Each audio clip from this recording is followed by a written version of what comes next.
Welcome to my another blog. এই যেটা দেখছো এটা হচ্ছে শ্রীক্ষেত্র। এটা জগন্নাথ দেবের মন্দির তৈরি হয়েছে। এটা হচ্ছে উজ্জনপুর দমদম মের মধ্যে পড়ছে। নতুন এই যে শ্রীক্ষেত্র তৈরি করে দিয়েছেন, যতদূর সম্ভব এটা মনে হয় মমতা ব্যানার্জি তৈরি করেছেন।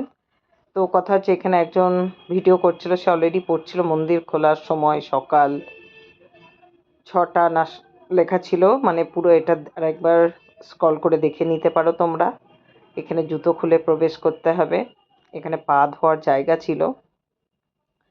আর সেই পাশ দিয়ে আমি চলে গেলাম, খুব সুন্দরভাবে আলপনা দেওয়া ছিল, মানে কালারিং আলপনা দেওয়া ছিল।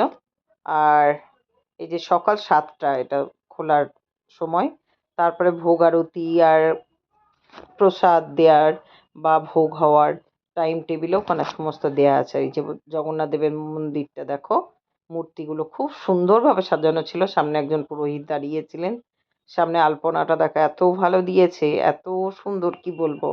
প্রণামী বাক্সও রাখা আছে সামনে, আর এত সুন্দরভাবে ডেকোরেশন করা। এই যে মন্দির খোলা সকাল 7টা, তারপরেও আরো নিয়মাবলীগুলো সুন্দরভাবে দেয়া আছে। তো তোমরা এখানে আসলে খুব আরো ভালোভাবে ডিটেলসে দেখতে পেয়ে যাবে। আর এই ভিডিওর মধ্যেও দেয়া আছে, সেটাকে তোমাদেরকে ব্যাক করে স্ট্যান্ড করে দেখতে হবে।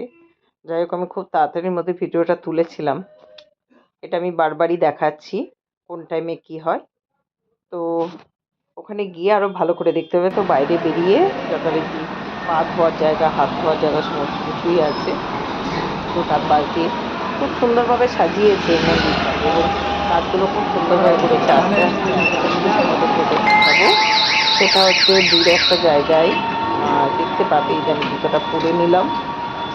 তো এবার যেতে যেতে একটু লক্ষ্য করলেই দেখতে পাবে সামনে একটা, আমার মনে হলো ওটা এই যে এই পাশ দিয়ে যাচ্ছি, দেখো এখনো এই এরিয়াটায় চলছে, কিন্তু এই ছোটোর মধ্যে খুব সুন্দর বানিয়েছে জগন্নাথ মন্দিরটা।